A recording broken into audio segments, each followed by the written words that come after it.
ప్రియమైన సహోదరి సహోదరులారా, మీకు శుభవార్త. 2025 సంవత్సరంలో మొత్తం 365 అంశాలను మీతో పంచుకోబోతున్నాము.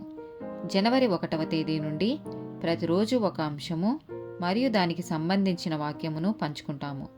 దయచేసి ఆ వాక్యములను వినండి, ధ్యానించండి మరియు ఆశీర్వదించబడండి. దయచేసి సబ్స్క్రైబ్ చేయండి మరియు మీ స్నేహితులతో పంచుకోండి. ధన్యవాదాలు.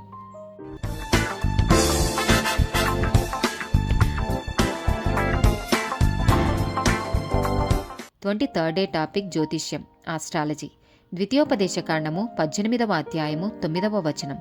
నీ దేవుడైన యెహోవా నీకిచ్చుచున్న దేశమున నీవు ప్రవేశించిన తర్వాత ఆ జనముల హేయకృత్యములను నీవు చెయ్య నేర్చుకొనకూడదు. ఇర్మియా గ్రంథము 10వ అధ్యాయము 2వ వచనం. యెహోవా సెలవిచ్చుచున్నదేమనగా, అన్యజనముల ఆచారములను అభ్యసింపకుడి. ఆకాశమందు అగుపడు చిహ్నములకు జనములు భయపడును, అయితే మీరు వాటికి భయపడకుడి. యెషయా గ్రంథము 47వ అధ్యాయము 13-14 వచనాలు. నీ విస్తారమైన యోచనల వలన నీవు అలసి ఉన్నావు. జ్యోతిష్కులు, నక్షత్ర సూచకులు, మాసచర్య చెప్పువారు నిలవబడి నీ మీదికి వచ్చినవి రాకుండా నిన్ను తప్పించి రక్షించుదురేమో ఆలోచించుము. వారు కొయ్యకాలు వలెనైరి, అగ్ని వారిని కాల్చివేయుచున్నది.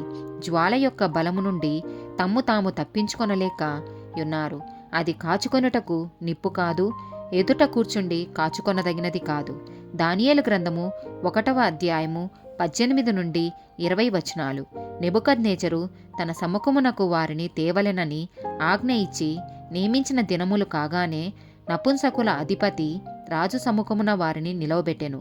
రాజు వారితో మాట్లాడగా వారందరిలో దానియేలు, హనన్య, మిషాయేలు, అజర్యా వంటి వారెవరునూ కనబడలేదు గనుక వారే రాజు సముఖమున నిలిచిరి. రాజు వీరి యొద్ద విచారణ చేయగా, జ్ఞాన వివేకముల సంబంధమైన ప్రతి విషయములో వీరు తన రాజ్యమంతట నుండు శకునగాండ్ల కంటెను, గారడీ విద్య గల వారందరికంటెను 10 అంతలు శ్రేష్ఠులని తెలియబడెను. దానియేలు గ్రంథము 2వ అధ్యాయము 26-28 వచనాలు. రాజు, నేను చూచిన కలయు దాని భావమును తెలియజెప్పుట నీకు శక్యమా అని బెల్తెషాజరు అను దానియేలును అడుగగా, దానియేలు రాజు సముఖములో ఇలాగు ప్రత్యుత్తరమిచ్చెను. రాజడిగిన ఈ మర్మము జ్ఞానులైనను, గారడి విద్య గల వారైనను, శకునగాండ్లైనను, జ్యోతిష్కులైనను తెలియజెప్పజాలరు. అయితే మర్మములను బయలుపరచగల దేవుడొకడు పరలోకమందున్నాడు. అంత్యదినములయందు కలుగబోవు దానిని ఆయన రాజగు నెబుకద్నెజరునకు తెలియజేసెను. తాము పడక మీద పరుండగా తమరి మనస్సులో కలిగిన స్వప్న దర్శనములు. ఆమేన్.